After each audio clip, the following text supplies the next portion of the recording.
All right. I don't hear that well, so if anybody has a question to ask, he will repeat it to me, because when you talk through a mic, it always sounds like this to me. What do you... Very good imitation. You may make notes if you wish. Okay. Take over. You're the moderator. You do the work. I believe we have a Deadpool. That's flash. Let's hear what your question is. Now repeat it. This thing on. Simba. So, Allfather, I have a sort of a four-part question here. One, He has a something. I heard that. one, do you like chimichangas as much as I do?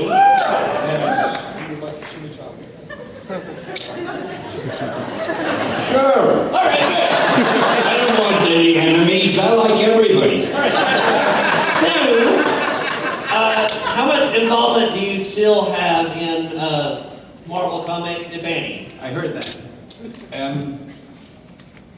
I don't know how to answer. I really don't have. I have hardly any involvement in the editorial at Marvel Comics. They'll occasionally ask me to write a special introduction or a special story or some little thing, or meet with the artists or writers sometime. But as far as any day-to-day involvement, or any involvement in what they really do, telling them what to do or telling them not to do it, I have nothing to do with that at all. We're just good friends. And I hope we remain that way. All right. Three, with so many superhero movies nowadays, do you think the industry is becoming inundated and there will eventually be a bubble that will pop and we'll see no more superhero movies for like a long time? Absolutely not.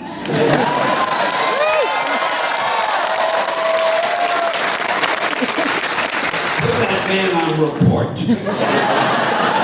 I mean, they get bigger and bigger. And four. Oh wait, I always break the fourth one, so I forgot. Okay. Thank you. By the way, I'm sorry. If the crowd's okay with it, and if you're okay with it, We're not okay with it. hold on. We're probably not I'd okay like with to it. see Mark and the man together. No! Sit down. Now, get right where the mic so I can hear you. First step. Hello there, young man. What's your question for Mr. All right. What led you to the creations of Marvel Comics?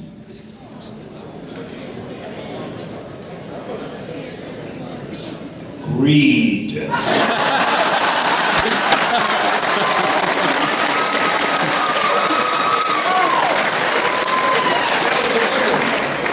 No, actually, I had a job. I was working for the company. I wanted to keep my job so I'd be able to pay the rent. And my publisher said, I want you to dream up some new characters for us. So I either had to do it, or he would have fired me. So I dreamed them up. I mean, that's what you do when a publisher says so. That was it. I can lie, but why do that? You're too important to me for me to lie to you. Stan, thank you for What are coming you out. looking at me for? You gotta look over there today. You're welcome. Thank you for being here to thank me for coming.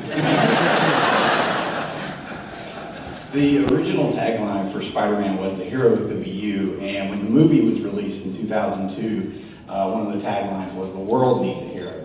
I wanted to ask you, when you were creating the original Marvel characters, did you look at the world or the landscape of superheroes and say, this is something that the world needs? No. I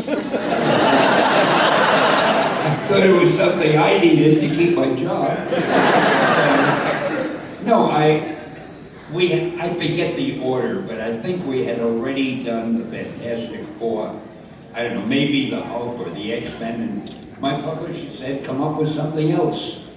So I tried to think, well, what hasn't been done? That's the way you do it. You don't think of what you want to do, you just think of what hasn't been done, and you pick that. And I realized nobody had done anything about an insect crawling on walls who became human. And what happened was I had seen a spider. No, it wasn't a spider, I saw a fly crawling on the wall, and I thought, gee, that would be a great superpower for somebody if they could crawl on walls like an insect. So I figured I would do that, and then I figured, well, I need a name for him. So I thought Insect Man didn't sound dramatic. Fly Man, yeah. Mosquito Man, and then I got to Spider Man. So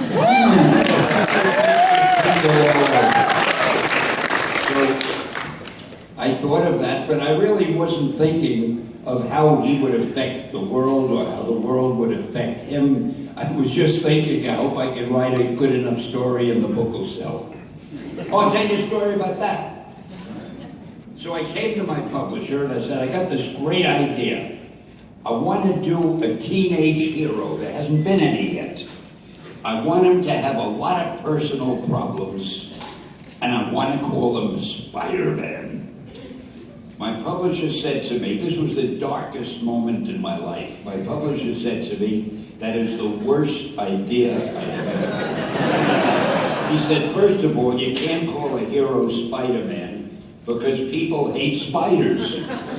He said, you can't make him a teenager. A teenager can only be a sidekick. And you can't let him have personal problems. Don't you know what a superhero is? So I walked out of the office with my tail between my legs. And a little bit later, we had a magazine that we were killing called Amazing Fantasy. Now, when you kill a magazine, nobody cares what you put in the last issue, because you're killing it. That's the last issue. Who cares? So to get it out of my system, I put Spider-Man in the last issue of Amazing Fantasy. I featured him on the cover, and I forgot about it. About a month or two later, after all the sales figures came in for the magazines, my publisher called me, and he said, hey, Stan, do you remember that Spider-Man character of yours that we both liked so much? Word of honor. Why don't we do a series? Because he found out that had been the best-selling book of the month for us, the one that featured Spidey on the cover. And I'm sorry I gave you such a long-winded answer. I tend to talk too much. Thank you, sir.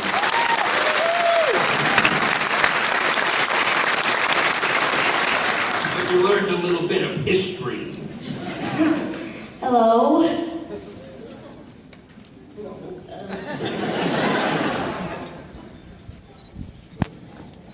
Should I ask my question now?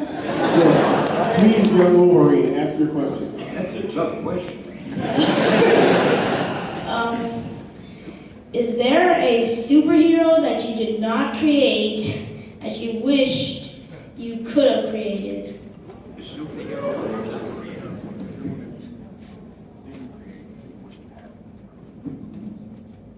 Yeah, I wish I had created Superman or Batman. I'd be with you.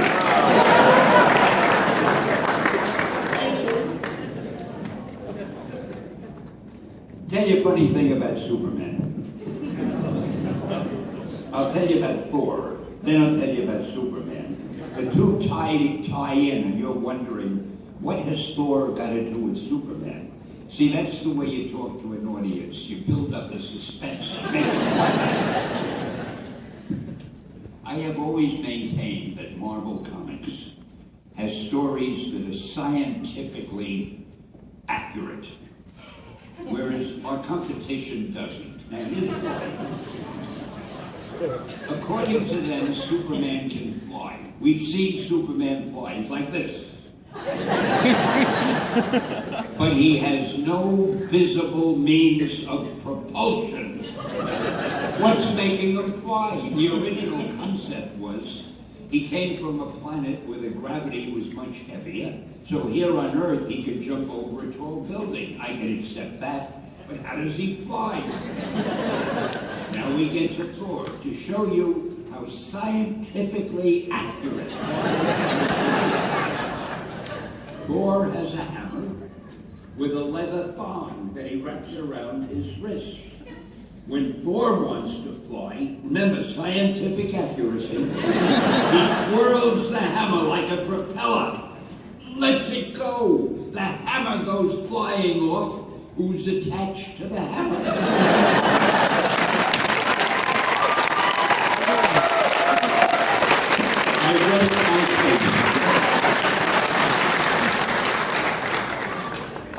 Mr. Lee, I just wanted to say I grew up in 70s and 80s, read Stan's Soapbox every issue that I could. I only sent one fan letter out when I was a kid, and it was to you. You're the reason I'm a teacher. You're the reason for so many things that I've done in my life, and this is the best one right here, and I just wanted to say thanks. Well, you're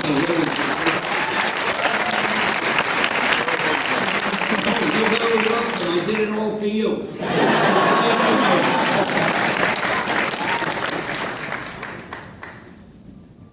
Wow, it's really quiet. Sorry. All right.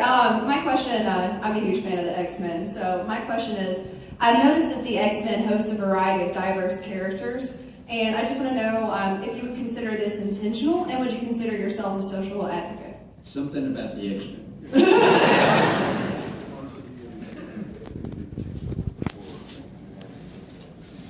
If you think it's good, I did it intentionally. No, I wanted them to be diverse. The whole underlying principle of the X-Men was to try to be an anti-bigotry story, to show that there's good in everything.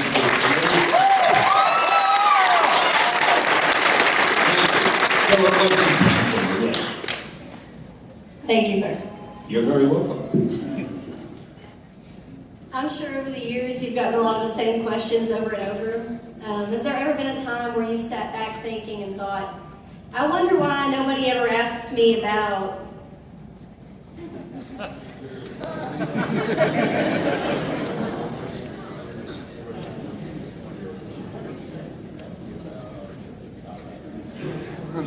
No, I've never said I wish somebody would ask me about anything in particular.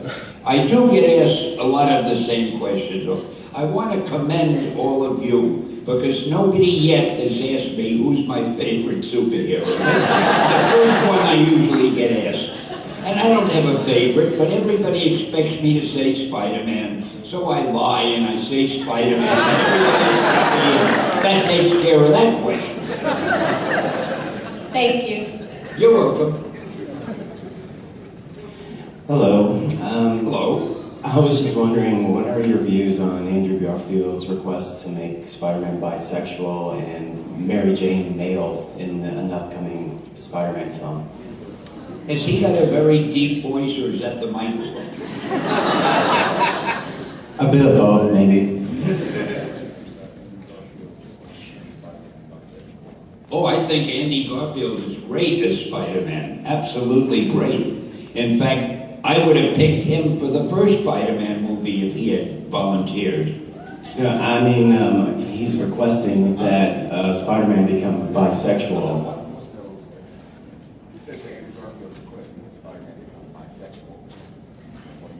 He's becoming bisexual?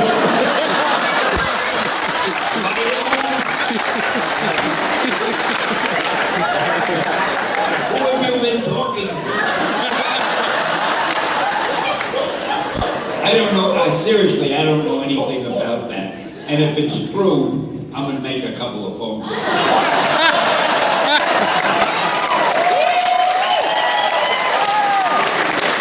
I figure one sex is enough for anybody. Thank you.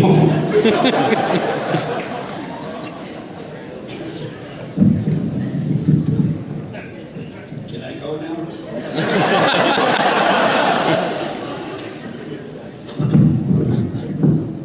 Okay, I just wanted to say this is a real big honor. You've been my fan since I was a child.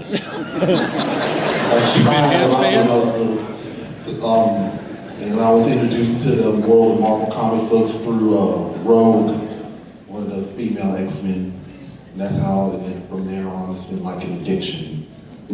But this is one big serious question for me. The reason why I'm here and stuff like this because of you. I drove all the way over here to come here, and I've been inspired to do comics, and I'm kind of struggling at that. I'm an artist, I draw pictures and stuff, and I'm trying to get into the comic book industry as an artist of covers and stuff, and I wanted your advice on that.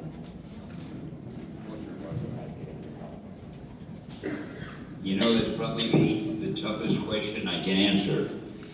If you want to get into the comic book business as a writer, it's very difficult because the business has become so big and so glamorous to people that some of the best professional writers are now writing comics. People who have done best-selling books, people who have written movies, they're now writing comics.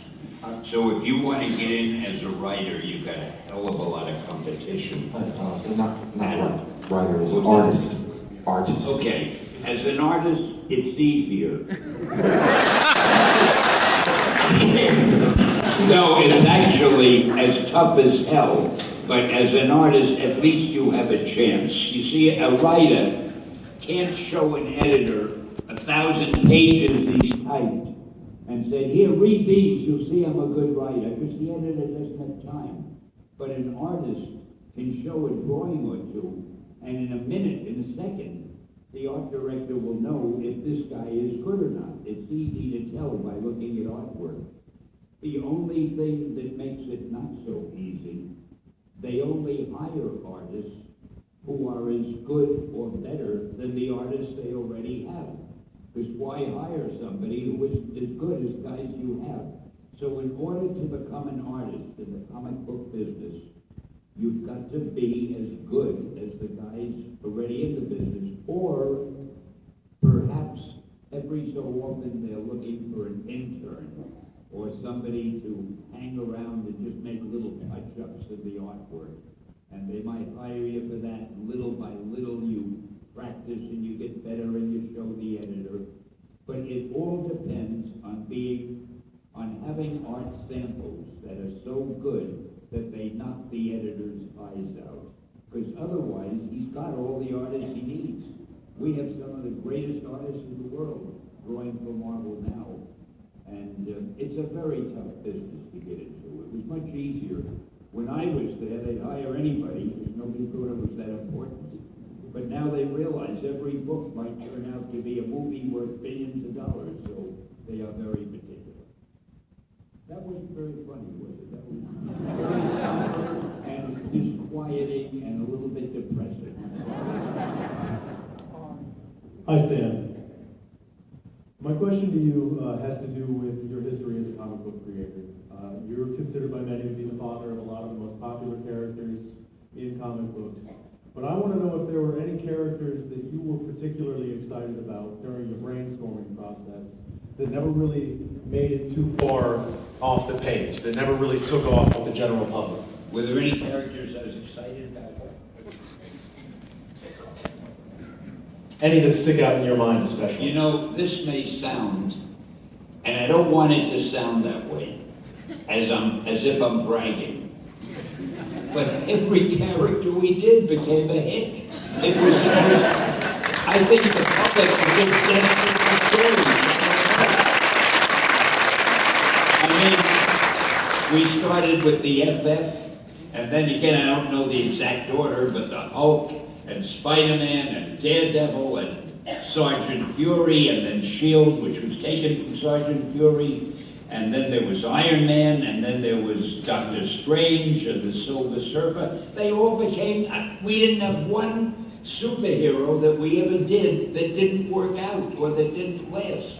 Now that I think of it, I don't know how it happened, but that's it. Well, if there's anyone who's got a right to brag, it's you. Thank you so much.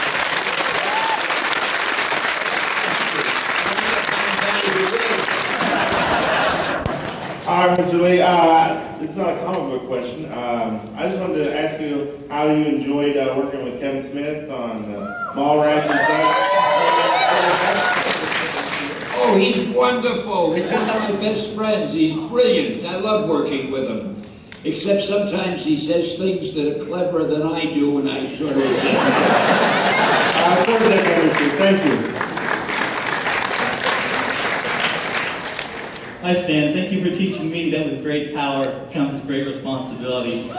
My question to you is, you've obviously accomplished so much. What accomplishment are you the most proud of? I don't know, I don't think about it much. I think I'm proud of the fact that Marvel Comics turned out to be as big and successful as it is, but I wasn't the only guy doing it. I worked with the greatest artists in the world who made every story I wrote look better than it really was. And now we have the greatest screenwriters and the greatest movie producers and directors, and they're doing those great movies, and a lot of people are giving me the credit for it, and of course I take it. I don't have much to do with the movies, except of course it's my cameos that makes them hits.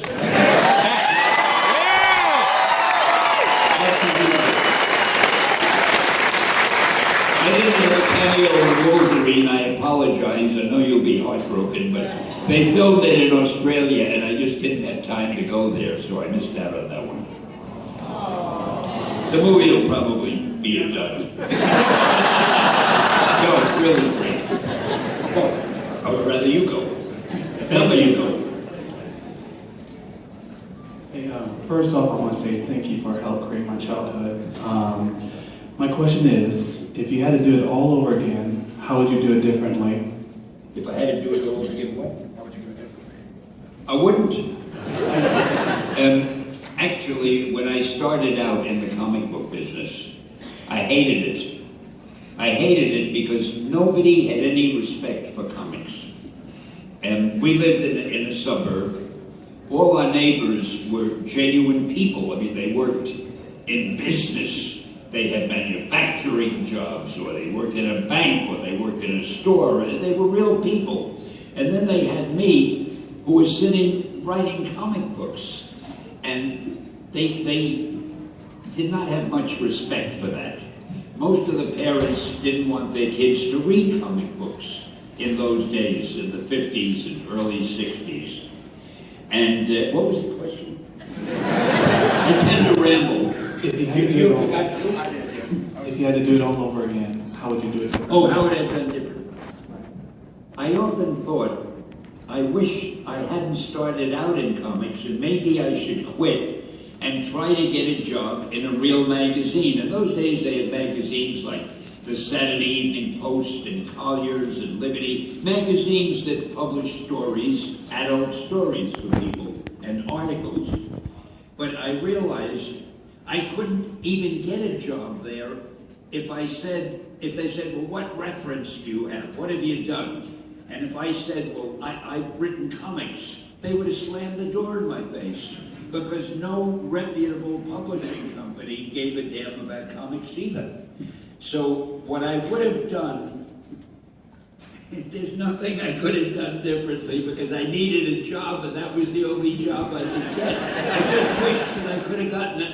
Well, no, I don't, because we get pretty well.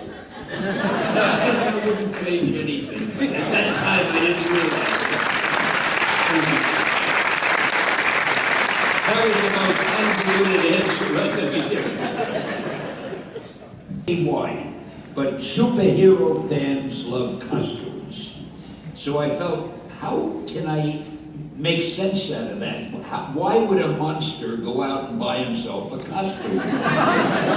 So the only thing I could think of, instead of a costume, I've got to give him some special look. I mean, it's not enough that he's 8 feet tall and built like a truck. I'm going to give him a different color skin. Well, now I had the option, because I was the boss. What color skin will I give him? And it occurred to me I'd color him gray, because to me it looked spooky and mysterious and scary. So in the first issue of the Hulk, we colored him gray. But what happened was, the engraver or the printer or somebody had trouble with the gray color. On some pages he looked dark gray, on some pages he was white, light gray, on some pages he was almost white, and some he was... I figured we can't have a guy who keeps changing color. So I figured I'd pick another color for the second issue. And I said, let's see, what color isn't anybody using lately? Yeah, I don't know of any green characters. We'll make them green. And it was just as simple as that. Of course, later on it turned out to be inspiration. But that's why he became green. Because he needed a color for him. Instead of a costume. See, really, all the big mysteries in life can be solved very simply. Hey, Stan. I just first wanted to say that Marvel has always been a huge inspiration to me. I'm an artist myself and have loved comics for years. I've always been curious, what's some of your